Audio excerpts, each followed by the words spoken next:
नमस्कार मैत्रिणींनो, जय भीम मैत्रिणींनो. आज मी तुम्हाला तिळीची चटणी कशी करता ते दाखवत आहे. महिनाभर टिकणारी तिळीची चटणी करून बघा. कशी खायला वाटते, चटकदार खायला बी वाटते आणि आरोग्याला बी चांगले असते. तिळीपासून आपली त्वचा उजळते, तिळीपासून हाडांना मजबूती भेटते. तर त्यासाठी तिळीची चटणी बनवून कधीही आपण महिनाभर खाऊ शकता. तिळीची चटणी टिकायला खूप चांगली असते, खाण्याला बी खूप चविष्ट असते. महिनाभर टिकणारी अशी तिळीची चटणी मी तुम्हाला आज दाखवत आहे. हे बघा, सर्वात प्रथम आपण हे तीळ घेतलेले आहे. हे बघा, हे तीळ घेतलेले आहे. त्याच्यानंतर आपण लसण घेतलेलं आहे. नंतर आपण हा लाल मिरच्या घेतलेल्या आहे आणि हे चवीनुसार हे मीठ घेतलेलं आहे. तर आज मी तुम्हाला तिळीची चटणी कशी बनवतात ते तुम्हाला मी दाखवत आहे. आता सर्वात प्रथम आपण काय करणार आहोत, तीळ भाजून घेणार आहोत.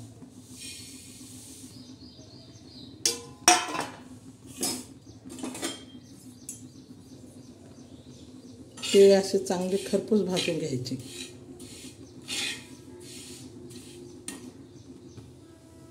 खरपूस असे तीळ भाजून घेणार आहोत.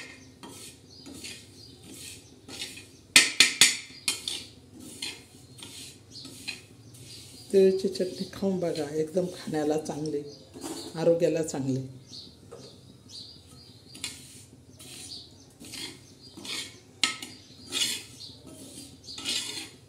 अशी चांगली लालसर आणि खरपूस भाजून घ्यायची तीळ.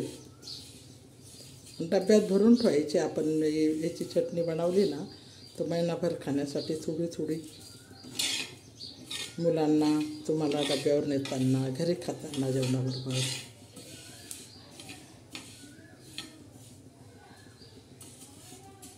महिनाभर टिकणारी अशी तिळीची चटणी.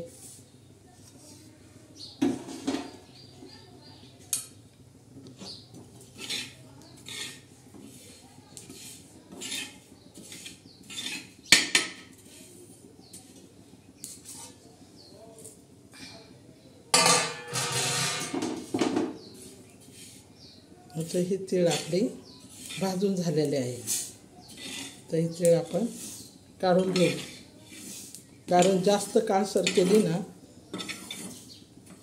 तर ती चटणी बी थोडी कडसर लागते. पण ही एकदम थोडी जर भाजली, अशी डबल भाजल्या जाते ना, बिना तेलाची अशी तिळची चटणी आपण करणार आहोत. ही तीळ बघा आपली भाजली. तर आपण मिरच्या भाजणार आहोत. अशा मिरच्या भाजून घ्यायच्या, त्याचे देठ काढून घ्यायचे.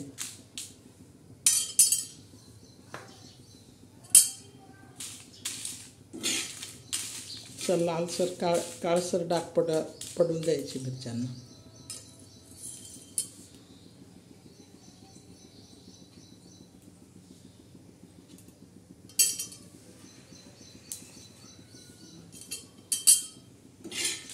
हे बघा, आपली मिरच्या भाजलेल्या आहे. तर आपण मिरच्या बी काढून घेणार आहोत.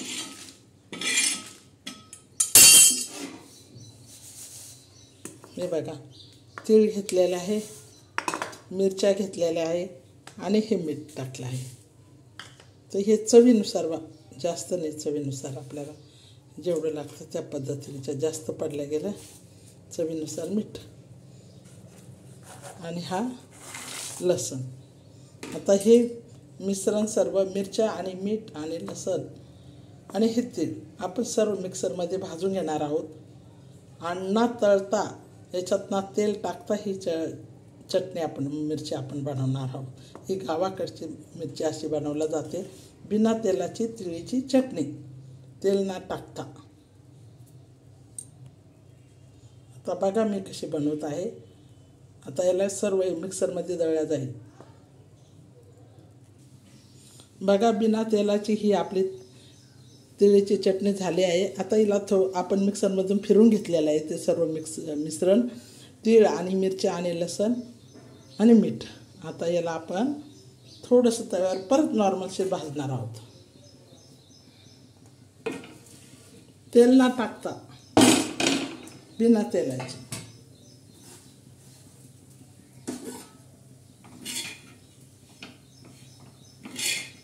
कारण काहींना डायबिटीस असतात, तर डायबिटीसमुळे कोणी खात नाही तेल. तेल जास्त कोणी खात नाही. हे बघा, आपण तव्यावर का परत भाजून घेतली चटणी, कारण लसूण हाताने भाजला जातो आणि चव लागते, सुटसुटीत होते चटणी.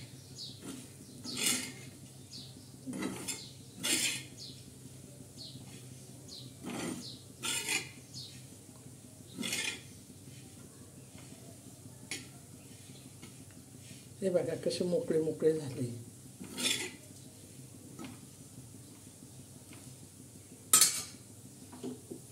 आता ही चटणी आपण काढून घेऊ.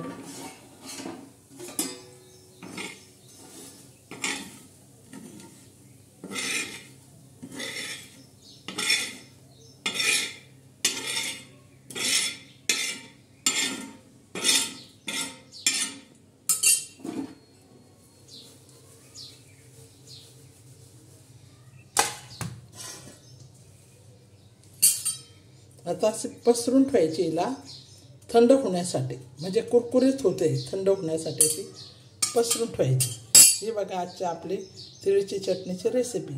तिळीची चटणी तयार झालेली आहे. ह्याच पद्धतीने तुम्ही तिळीची चटणी बनवून डब्यात भरून ठेवू शकता आणि महिनाभर ही चटणी थोडी थोडी खाऊ शकता. तेल जर टाकलं तर खराब होते. बिना तेलाची ही तिळाची चटणी आपण बनवली आहे. गावाकडे अशी बनवली जाते, पण आपण इकडं कसं मिक्सरचा वापर केला, गावाकडे पाट्याचा वापर करतात वाटायला, तर आपण मिक्सरमध्ये दळली आहे. तर ह्या पद्धतीने तुम्ही तिळीची चटणी बनवा आणि माझ्या चॅनलला लाईक करा. बिना तेल टाकायची तिळीची चटणी महिनाभर टिकणारी.